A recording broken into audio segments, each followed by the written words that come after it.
India Pakistan സംഘർഷം അവസാനിപ്പിക്കുന്നതിൽ അമേരിക്കയ്ക്ക് യാതൊരു വിധത്തിലുള്ള പങ്കുമില്ലെന്ന് പ്രസിഡന്റ് ഡൊണാൾഡ് ട്രംപിനെ വ്യക്തമായി അറിയിച്ചിരിക്കുകയാണ് പ്രധാനമന്ത്രി നരേന്ദ്രമോദി.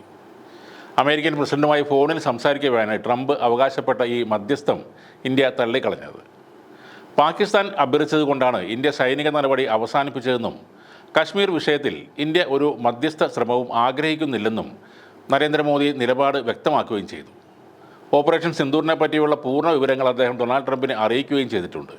ഇന്ത്യൻ വിദേശകാര്യ സെക്രട്ടറി വിക്രം മിശ്രയാണ് ഇരു നേതാക്കളും തമ്മിൽ ചർച്ച നടത്തിയ കാര്യം അറിയിച്ചത്. പാകിസ്ഥാൻ്റെ വെടിയുണ്ടകൾക്കുള്ള മറുപടി ഷെല്ലുകളിലൂടെ നൽകുമെന്നും ഭീകരാക്രമണത്തെ ഇന്ത്യക്കെതിരായ യുദ്ധമായി കണക്കാക്കുമെന്നും പ്രധാനമന്ത്രി ഡൊണാൾഡ് ട്രംപിനോട് പറഞ്ഞു. ഇരുവരും തമ്മിലുള്ള സംഭാഷണം 35 മിനിറ്റോളമാണ് നീണ്ടുനിന്നത്. ഭീകരവാദത്തിനെതിരായ പോരാട്ടത്തിൽ എല്ലാ രാജ്യങ്ങളും ഒറ്റക്കെട്ടായി നിലപാട് എടുക്കണമെന്നും നരേന്ദ്രമോദി ആവശ്യപ്പെട്ടു. താൻ ഇടപെട്ടതുകൊണ്ടാണ് ഇന്ത്യ പാക് സംഘർഷം അവസാനിച്ചതെന്നും കശ്മീർ വിഷയത്തിൽ മധ്യസ്ഥത വഹിക്കാമെന്നും ട്രംപ് നേരത്തെ പറഞ്ഞിരുന്നു. എന്നാൽ ഇന്ത്യ അതെല്ലാം തള്ളുകയായിരുന്നു. പഹൽഗാമിൽ തീവ്രവാദികൾ നടത്തിയ ആക്രമണത്തിന് പിന്നാലെയാണ് ഇന്ത്യ പാകിസ്ഥാനെതിരെ ഓപ്പറേഷൻ സിന്ദൂർ ആരംഭിച്ചത്. പഹൽഗാമിലെ ബൈസരൻ വാലിയിൽ ഏപ്രിൽ 22 ഭീകരാക്രമണം ഉണ്ടായത്. ആ പ്രദേശത്തുണ്ടായിരുന്ന വിനോദസഞ്ചാരികൾക്ക് നേരെ പൈൻ മരങ്ങൾക്കിടയിൽ നിന്നും ഇറങ്ങി വന്ന ഭീകരർ നേരെ വെടിയുതിർക്കുകയായിരുന്നു.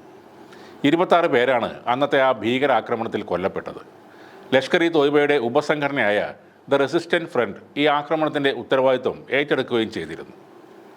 ഈ ആക്രമണത്തിന് തിരിച്ചടിയായി മെയ് 7 പാകിസ്ഥാനിലും പാക് അധിനിവേശ കാശ്മീരിലുമുള്ള 9 തീവ്രവാദ കേന്ദ്രങ്ങൾ ഇന്ത്യ ആക്രമിച്ചിരുന്നു.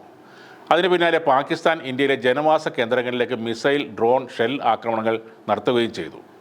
ഇന്ത്യ അപ്പോൾ തിരിച്ചടിക്കുകയും ചെയ്തിരുന്നു. ഇന്ത്യ പാകിസ്ഥാൻ സംഘർഷം യുദ്ധ സാഹചര്യത്തിലേക്ക് നീങ്ങിയതിന് പിന്നാലെ വെടിനിർത്തൽ പ്രഖ്യാപിക്കുകയായിരുന്നു. അതോടെയാണ് അമേരിക്കൻ പ്രസിഡന്റ് ഡൊണാൾഡ് ട്രംപ് എട്ടുകാലി മമ്മൂഞ്ഞിനെ പോലെ ഈ വെടിനിർത്തൽ താൻ കാരണമാണെന്ന് പറഞ്ഞുകൊണ്ട് രംഗത്ത് വന്നത്. അതോടെ രാഹുൽ ഗാന്ധി അടക്കമുള്ള പ്രതിപക്ഷവും പ്രധാനമന്ത്രി നരേന്ദ്രമോദിക്കെതിരെ രംഗത്ത് വന്നിരുന്നു. ട്രംപിൻ്റെ ഭീഷണി അല്ലെങ്കിൽ ശാസനം കേട്ട് ഭയന്നുപോയ നരേന്ദ്രമോദി പാകിസ്ഥാന് നേരെയുള്ള ആക്രമണം നിർത്തിവെച്ചു എന്ന രീതിയിലാണ് പരിഹാസങ്ങളും കുറ്റപ്പെടുത്തലുകളും ഒക്കെ ഉണ്ടായത്. അതിനൊക്കെയാണ് ഇപ്പോൾ നേരിട്ടുള്ള ഒരു ഫോൺ കോളിലൂടെ മോദി ഉത്തരം നൽകിയിരിക്കുന്നത്.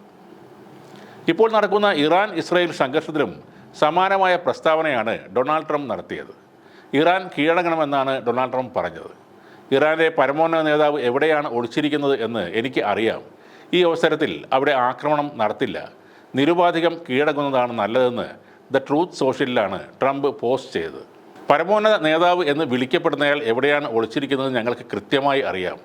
അദ്ദേഹം ഒരു എളുപ്പത്തിലുള്ള ലക്ഷ്യമാണ്. പക്ഷേ ഞങ്ങൾ അദ്ദേഹത്തെ ആക്രമിക്കാൻ പോകുന്നില്ല. സാധാരണക്കാർക്ക് നേരെ മിസൈലുകൾ തൊടുക്കാൻ ഞങ്ങൾ ആഗ്രഹിക്കുന്നില്ല എന്നും ട്രംപ് വീരവാദം മുഴക്കിയിരുന്നു. എല്ലായിടത്തും കയറി ലോക പോലീസ് കളിക്കുക എന്നത് അമേരിക്കയുടെ പണ്ടേയുള്ള ഒരു രീതിയാണ്. എന്നാൽ അമേരിക്ക പറയുന്നത് മാത്രമാണ് ശരിയെന്ന് വിശ്വസിച്ചിരുന്ന ആ പഴയ കാലം ഇപ്പോൾ മാറിയിരിക്കുകയാണ്.